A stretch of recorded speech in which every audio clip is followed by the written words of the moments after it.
Hey you guys, what's up? So welcome back to another Wildlife Talks, and I am super excited because today we're going to be editing some of your photo submissions. So I had a decent amount of submissions, and I was only able to edit 4 because I got to editing some, and it takes quite a while. But what I wanted to do was pick out 4 different photos that have different types of scenarios and scenes in them. That way you guys can learn how to edit different types of photos. So for example, the first photo is a pretty standard front-lit daylight time photo, so teaching you guys just how to deal with those types of standard portraits. We have another photo that's taken in shade, so just learning how to increase that contrast and those dynamics of the photo, make things pop, stuff like that. The third photo, we had a backlit subject, so we had a goose that was backlit, really dark, couldn't see the goose very much at all, and a very bright background during daylight, so just showing you guys how to deal with backlit photos. And then the last one was shot in fog, so a very tricky scenario of how to edit something when you really can't see almost much of the photo at all. So I decided to pick those 4 different types of photos, that way you guys can learn how to edit different types of shots. I hope this helps you out and helps you learn how to edit your wildlife photos even better. But first, let's talk about your guys' challenge for next week. So for next week, I got something super cool for you guys planned. So in the description, you're gonna see a couple of download links to photos that I've taken, and I want you guys to edit. So what you're gonna be learning today, I'm gonna include some photos down below, shot in RAW, that I've taken in the past, and I'm gonna let you guys be able to edit them. And I'm gonna critique some of those edits, let you guys know what I like about those edits, and then at the end of each photo, I'm gonna crown a winner for each photo, and I'm gonna give a shout out with your Instagram tag or whatever it may be to each of those people who edited those photos. So get down in the description below, download those in those links, watch the editing today, and hopefully that'll help you guys get a little bit of your edits under control and learn how to do that. That way you guys can edit for this upcoming video. First photo we're going to be editing is the most simple, probably edit of all the photos. We have a standard front lit photo right here with the horse and pretty standard lighting across the whole scene. So what we're going to try to do, because it's a little bit overexposed, is just bring down some of the highlights in it, bring down that exposure level, and try to give it a little bit more color because it looks pretty washed out right now. So we'll start just by adjusting the exposure level down to a range that's pretty good and we're able to handle in this shot. So usually I start off kind of getting the exposure in the general area that we want it for, like this shot right here. Next, I'm going to look into the tone curve. The tone curve is one of the most complicated parts in editing that I like to use, but I think it's really important to kind of give definition to your photos, give uniqueness to them, and the way you can curve it can really manipulate the way you look at your photo. So what the tone curve basically is on this high side, you have your highlights, right? So these are the highlights that you're using in your shot. And you can see in the histogram up here, you have your highlighted colors over here, and you can see it matches down here, right? So your highlights are more towards the right side, and your shadows and your darks, the dark parts of your images are more towards the left side. So when you curve these things up and down, that will basically say, like, for example, if I click here and I bring this down, it's bringing the highlights and creating a curve where the highlights starting where I'm at is adjusting that. So if I wanted to keep the shadows bright, right? Boom, keep the shadows bright, keep the highlights darker. Obviously that doesn't look very good, but that's just showing you guys an example. The reverse you could also use, so let's just say you want to keep the highlights down and the shadows, sorry I just did that. Let's just say you want to keep the highlights up and the shadows down. You can do that as well, right? So that's basically what your tone curve essentially does. So for this image, because we're losing those shadows almost completely, what I'm probably going to do is create an anchor point there and then bring up those shadows a little bit. And you can see that's already helping a little bit with that dynamic range of the photo. However, in this case, I'm losing a little bit of that pop that the sun gives. So I'll probably bring a little bit up back on the highlighted end, right? And that looks pretty good. I like the contrast in that, and I like the dynamic range now in this photo. So tone curve is really helpful for increasing your dynamic range and things like that. So now it's a little bit slightly dark though, so I will go back to my exposure curve or my exposure stat and just brighten it up slightly. So I just brought it back up a little bit. Now we're going to go to the contrast section, and I'm going to bring this contrast up a little bit because we can get a little bit more contrast, a little bit more color in that from that section. That's looking pretty good. However, I still don't like how bright this sky is in this ground, and I want this horse to be a little bit more bright in the photo. I want him to be more the center of attention, whereas all this brightness around him is distracting a little bit.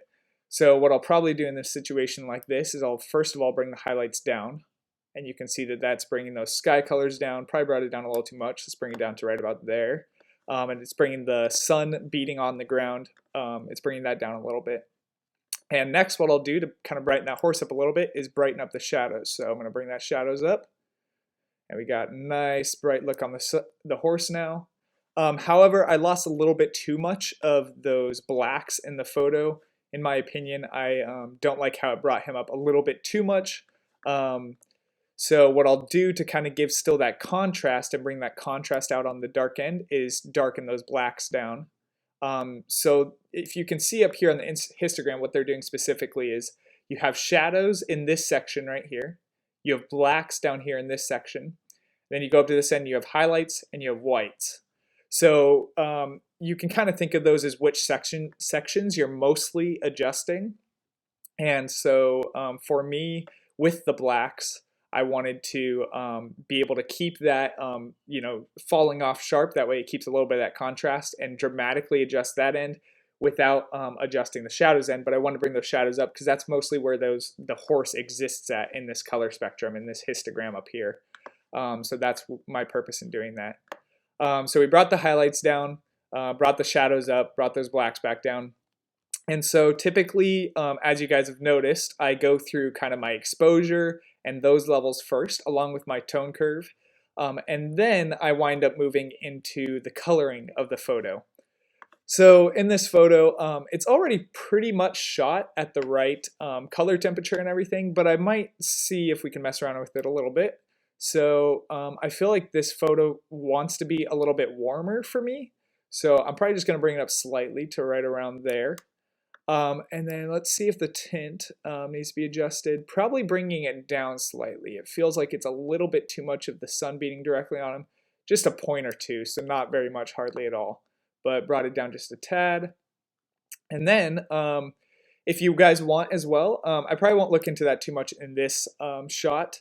But you guys can mess with the HSL. The colors is way more, obviously, you can do in Lightroom. But for the purposes of what I'm going to be showing you guys today, I'm going to keep it a little bit more simple. As well as I also tend to try to edit my photos in ways that look pretty natural.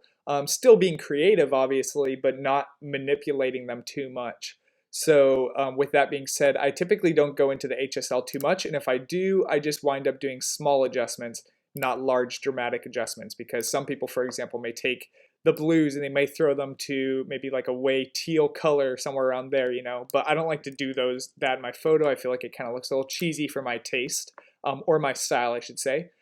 So I don't mess with those typically too much. There's obviously also detail and stuff down here, which we'll get into a little bit, but yeah, so I adjusted the color temperature.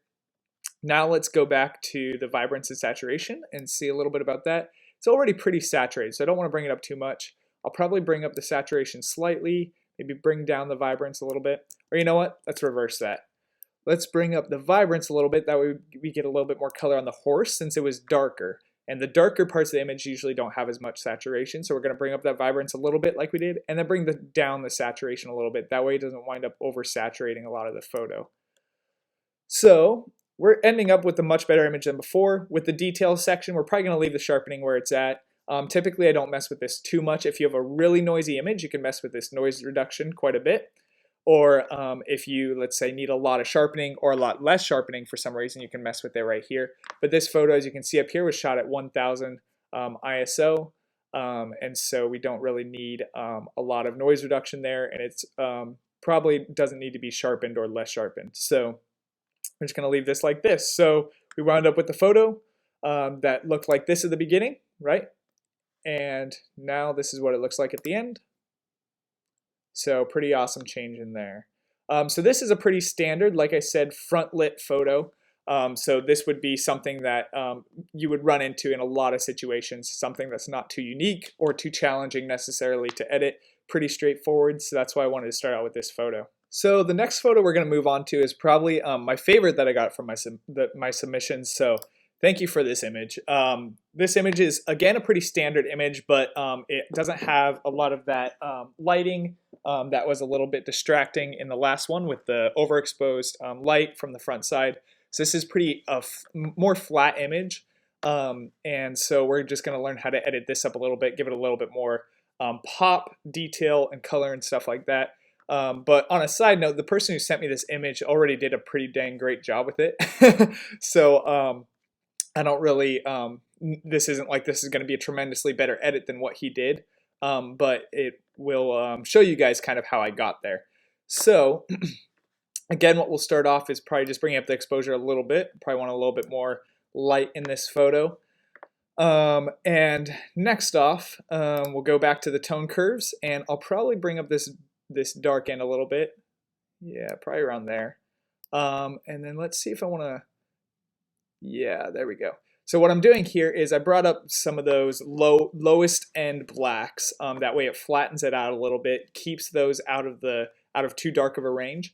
And then I brought up the near the highlights a little bit more. That way the tone curve that we're going to be editing on from here on out is going to go up a little bit, keep a little bit of that contrast, keep a little bit of sharp contrast here without blowing out those highlights on the top, and then picking up those blacks at the bottom. That way it flattens out the image on the low end.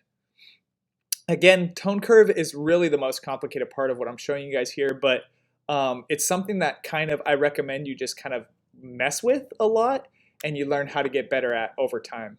So when we go back to here, we'll start out by giving this photo more contrast. We're going to want these kind of this image to get more color, get more contrast in it, so we'll bring that contrast up to start with. We have, let's see, because of the tone curve, I think I'm going to bring up the exposure probably a tad bit more, probably somewhere around there. And then if we look to this section now, there's not like there's anything too overexposed here. So we're not going to be bringing down highlights, and we're not going to be bringing down whites. If anything, we might bring up the highlights some. That way it keeps a little bit more of that pop in the photo. So we're going to bring up those highlights like that quite a bit. And then I'm trying to debate. There's two ways we could go about editing this, but probably what we'll want to do is bring these shadows up. That way you can see him a little bit better, but then bring the blacks down again. That way to crush those on the end and give that nice sharp contrast near the end. However, what I am noticing is there's quite a bit of noise then in this photo. It was shot at 3200 ISO. Don't know the camera necessarily. It was shot at 5.6, 1/1250th of a second. So we're getting a good amount of noise in it. So we might have to see what we can do about denoising that. But also doesn't look horrible according to the image. It kind of gives a lot of the texture the same as his fur and stuff like that. So it actually looks pretty nice. But we could mess with that a little bit. What I would do if I wanted to take out more of that noise is I'd probably bring this up more, flatten this out more. That way you get rid of some of that noise, and then also go down to the noise reduction section, do some of that luminance, which we might do at the end.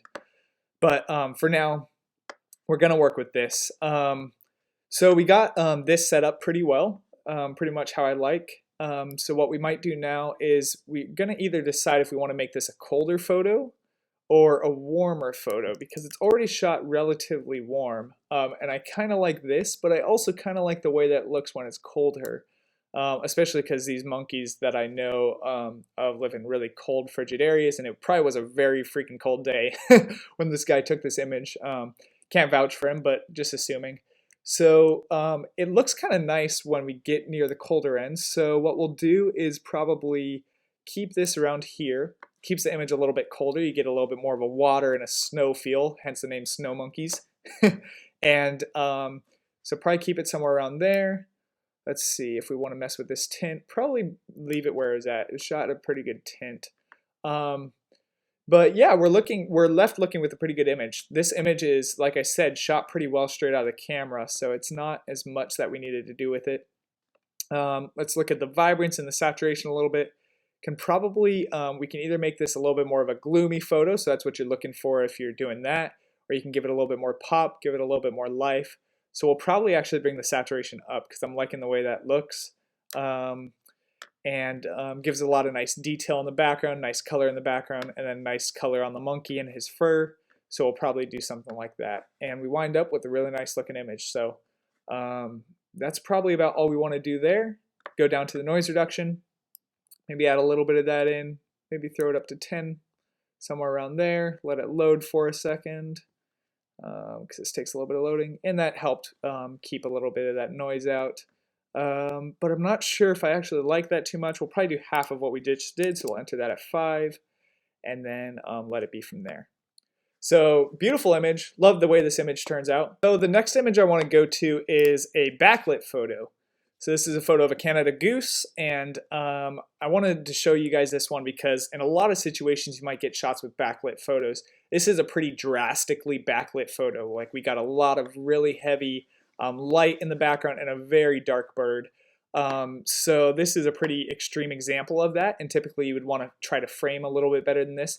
But this is a great example to show you a little bit of what you could do about it.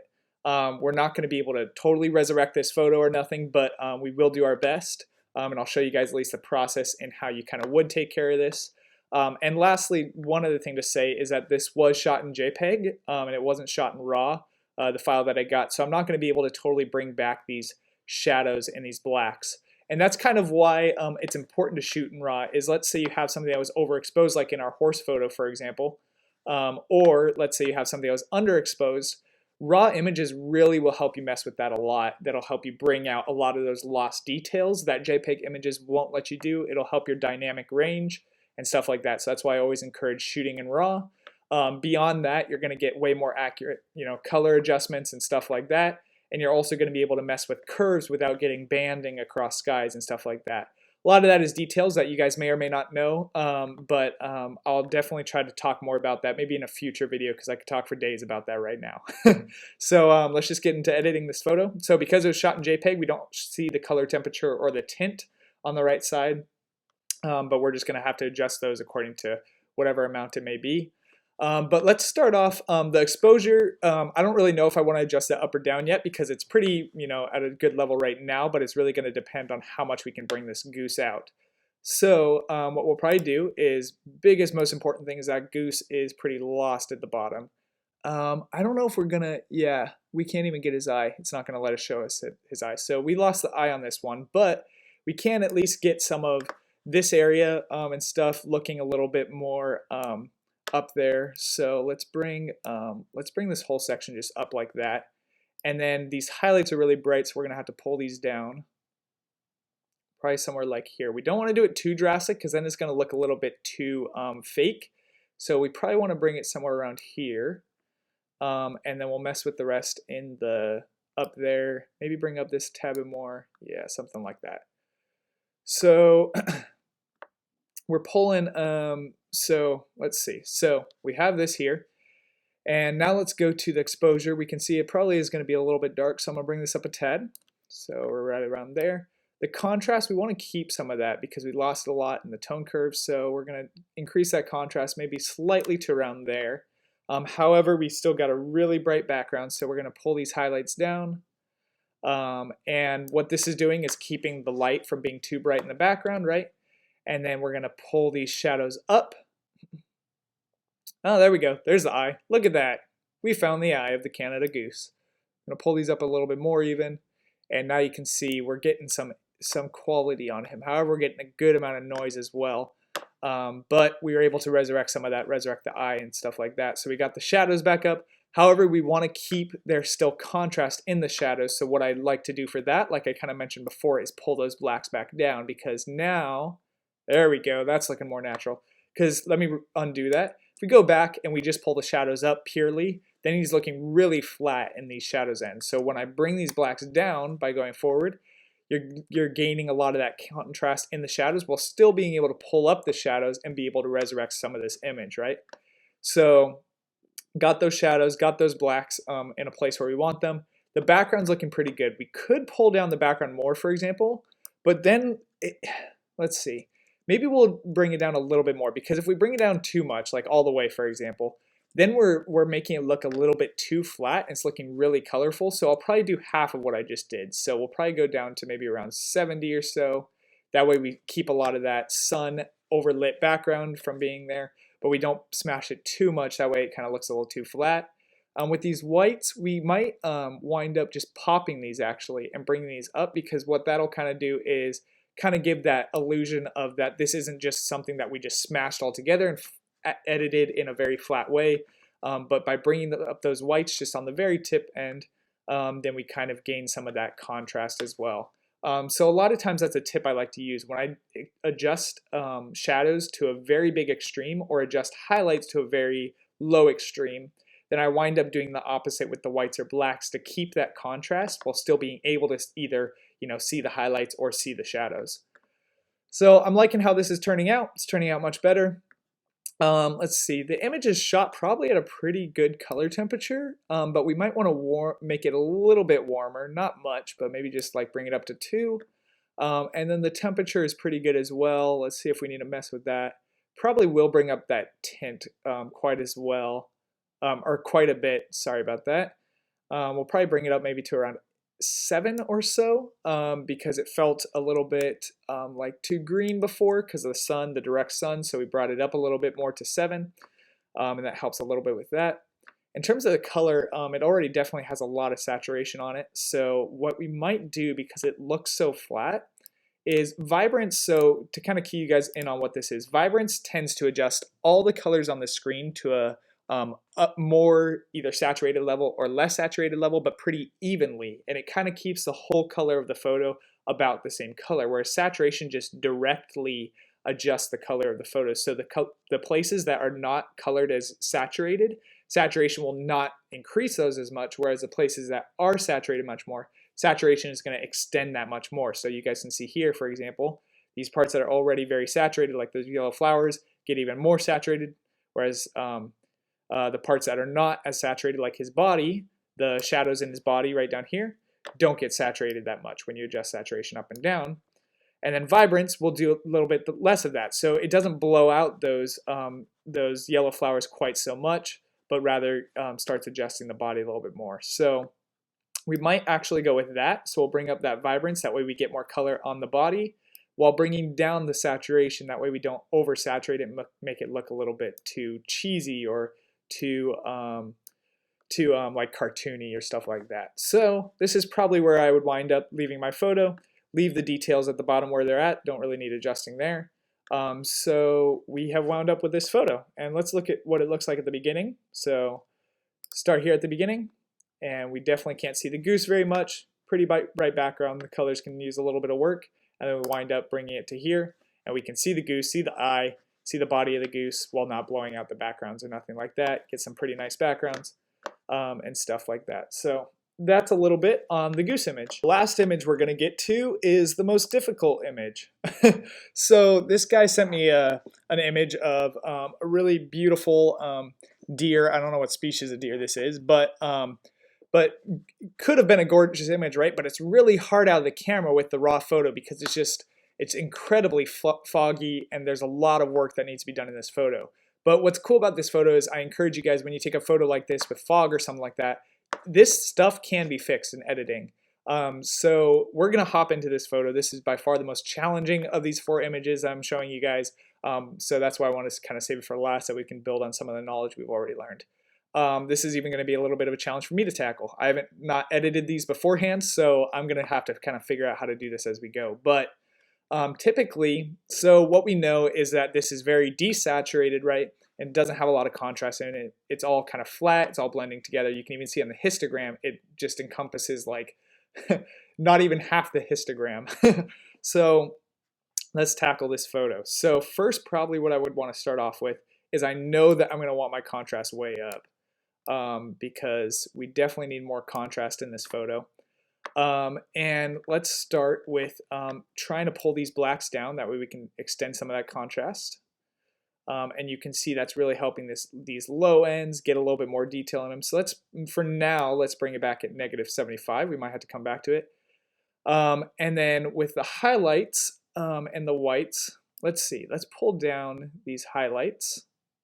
That way we can see a little bit the deer more clearly. So we pull those highlights down quite a bit. And then let's bring up these whites a little bit. That way we keep that contrast as well. And then with the shadows, let's see, we probably want to bring down these shadows. That way we can get a little bit more of that contrast in it still. So let's bring it down to about -70. So you can already tell that we're already starting to get, so that's the before, this is the after. We're already starting to get a little bit more contrast in this image and being able to see this guy a little bit better and see through the fog. So let's pull down, I'm thinking if we pull down this exposure, that's going to help with that a little bit, because right now it's pretty bright. You can see on the histogram when we leave it at 0, it's more near the top end. So if we bring down that exposure, that's going to help us see a little bit more. Now the most complicated part, let's get to this tone curve. So we know that we have a lot of fog on the high end, so it might be smart to but I like the light coming in the sides. So what we'll probably do is anchor a little bit up here, try to pull this down here. So now we're getting a certain amount of, we're keeping that bright light, because I want to, what kind of my goal with this in this image is to kind of keep a look of light coming in, but also be able to see him. So I want to kind of accomplish both that at the same time. So this is kind of keeping a good amount of light near the top. This anchor right here is bringing down that so we can see him a little bit better with that contrast. And let's try pulling this up near the end. There we go. Now we're getting a nicer image. Let's move this up a little bit. There we are. Okay, so now we're getting something that's looking a little bit nicer. And if you want to go back, we'll compare it from the beginning again. So we got here, all the way now to here. So now we're starting to see more of the deer, right? We're seeing a good amount. What I like is there's a little beam of light that seems like it's coming in maybe from the side of the frame right here. From the right side moving in, hitting the deer, hitting the ground right here. So we're going to try to utilize some of that. Now, however, after that tone curve, definitely got darkened a little bit. So I might want to bring that up a tad. Just barely, probably just to right there. Because I kind of like the dark mood of this photo as well. We're going to bring up this contrast even more. We're just going to go all 100% on it. That way we can get as much contrast in this photo as possible. And then let's see. We're winding up having something that looks quite a bit better. We might bring these whites up a tad bit more. No, we're losing too much of the deer in that. Don't like that. So we're not going to do that. We might bring these blacks down a little bit. Yeah, there we go. Bringing those blacks down a little bit more even helped us accentuate that a little bit more. Bring up this exposure just a tad bit more since we brought down those blacks. And now we're winding up on a much better image than before. It's feeling a little bit maybe, let's see, temperature-wise, might want it a little bit colder to give that foggy feel a little bit more. So I just brought that down a little bit. In terms of the tint, maybe you want to bring out those purples a tad bit more, not too much though. So just brought it up to -1. And we're looking like we have a much better image than before. What some of you guys are going to ask me, probably, if you've tried to edit a foggy photo before, is why didn't you use this dehaze button? And there's a reason why. I actually don't want to mess up my edit. I should have showed you guys at the beginning, but there's a reason why I don't like to use dehaze. Dehaze does a lot of weird things with the color and grain in your photo, and it'll start making kind of like purple and green patches around here if you use it too much. And so when you're on a small screen, you can use dehaze. Like if you're showing it on Instagram or something, you don't really notice it too much, but when you pull this up on a bigger screen, that dehaze can give you some gnarly effects and stuff like that. So like immediately out the box, it might look a little nice, but then if you were able to zoom in close to this photo, you see that there's a lot of like purple blotches and green blotches in the sky, and it looks really nasty. So I try to avoid dehaze pretty much at all costs. Maybe bringing it up a slight bit if I use it at all, but definitely not much at all. So we'll probably just bring it up just a tad, like to right there, about 5 or so. But the rest we want to rely on a lot of this stuff over here. But for now, I think this is looking like a much better image. We probably want to give it even a little bit more contrast. So what I'm debating now is maybe, no, we don't want to do that.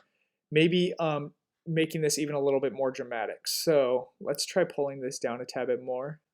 There we go. And just for good sake, let's pull this up a little bit. That way it doesn't make too sharp of a curve right there. And what we might even do is pull this highlight up a tad. There we go. And maybe bring this up or down a little bit, as well as this. No, we're going to leave that one where it was. And we're winding up looking with a pretty good image. Maybe let's try to bring this up. No, I like that where that was. And yeah, we're looking like we have a pretty good image right here. So we have an image that looks like, you can see on the top left, we got where it's smaller. You can see definitely got a nice beam of light looking like it's piercing through the fog, seeing this deer standing there from in the middle. And yeah, it looks really gorgeous. I'm really liking the way this photo is turning out. The last thing we want to be doing is going to our vibrance and saturation now that we got the temperatures right and stuff. So what we might try here is we might try with the saturation bringing that up. So let's see, let's bring that saturation up a little bit because what I want to do is highlight this specific section where it's already saturated. However, I want to keep the foggy feel of the photo, so we're going to bring this vibrance down. That way it brings the whole photo down to a more gray level. So we're probably going to actually do this more extremely. So we're going to bring the vibrance down a lot, right? And then bring the saturation up again to where it just really highlights and pops that one section out quite a bit more in the middle. However, we're getting some weird red down here. So this is where, so we're going to leave the saturation there because I like how this is looking in the middle. But see how there's this red down here? Let's see if we can correct that in the HSL color. So this is where this really comes in handy for me because I don't like to manipulate my photos too much, like I said, in terms of color. However, sometimes when you get some weird things like this, I like to try to take some of that out. So we're going to use this to take out some of the saturation from those red patches. However, it's looking like they might not be registering too much as red. They are a little bit, but not completely. So we brought down that saturation in these parts. We're going to turn that a little bit more back to the orange level. Yeah, so we'll bring that up to maybe to about 30 right there. However, it seems like the oranges are really what's being messed with there. Yeah, that's the orange. So what we're probably going to do is just bring down that orange just a tad. Just like to right there. And that'll help with that a little bit. It's not getting rid of that red completely, and I'm not super happy with that, but really it would take a lot more work and maybe pulling this into Photoshop or something to get rid of that as much as I want. Because, yeah, for some reason it's just wanting to, that red is kind of annoying. But with that being said, this is looking like a pretty good image as it is.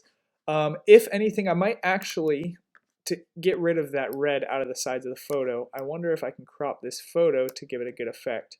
There we go, that's looking better. How much resolution we got on this? We have enough resolution to do a little bit of cropping. So this is maybe on the lower end, so this is probably around, I don't know the exact stat, but probably around 20 megapixels would be my guess. And so we're definitely already on the lower end, so what I would probably do is save a full-size image just in case I ever need it in the future, but then pull this down, crop this in right here. And the reason why I'm doing this size is I really like this black branch is kind of overshadowing this, gives it a dark, gloomy feel, while we have from the side the daylight still coming in. We have him in the pathway, we're showing still a lot of that. But that way I get rid of the red out of this side of the photo because I really don't like that red on that side. And we're keeping the deer still in the photo. But then we also have him framed on a third and a third this way. And I kind of like the way that composition is looking. So, so yeah, that's one way you could crop it if you're wanting to get rid of that. However, I'm going to leave it like this just that way I can send it back to the people that gave me these photos in case they want it. And they can do whatever they want with it. So this is this photo. Let's look at it from the beginning. As you can see, we did a lot more edits on this photo. From the beginning, this is what it looked like at the beginning. And after we took out the fog and all that good stuff, we're left looking with an image like this. So hopefully this is an encouragement to you guys that no photo can be just, completely beyond repair. Obviously, you're not going to be able to drastically change photos and just do whatever you want with them and make them look like stunning Nat Geo photos, but even some of the worst looking photos straight out of the camera, like shot in fog or stuff like that, can turn into really amazing photos. So hope you guys enjoyed this edit, and we'll get back to the conclusion. Thank you guys so much for watching. Don't forget to subscribe below if you haven't already, if you want to learn more things, learn how to do more things, or see me on some of my vlogs. Thank you guys so much for submitting all your photos last week. Thank you especially those who I edited today on screen. You can find everyone's tags down below in the description, so make sure to go check them out. They have awesome wildlife photography as well. Hopefully this helped you out today, helped you learn a little bit about how to edit wildlife photography, and I can't wait to see you guys on the next Wildlife Talks video. Don't forget, go into the description, find my download links, download those, edit those, get those back to me, and I'll be looking through all of those and be telling you guys what I like and crowning some of the winners for each of those categories. So thank you so much for watching, and I can't wait to see you guys next time.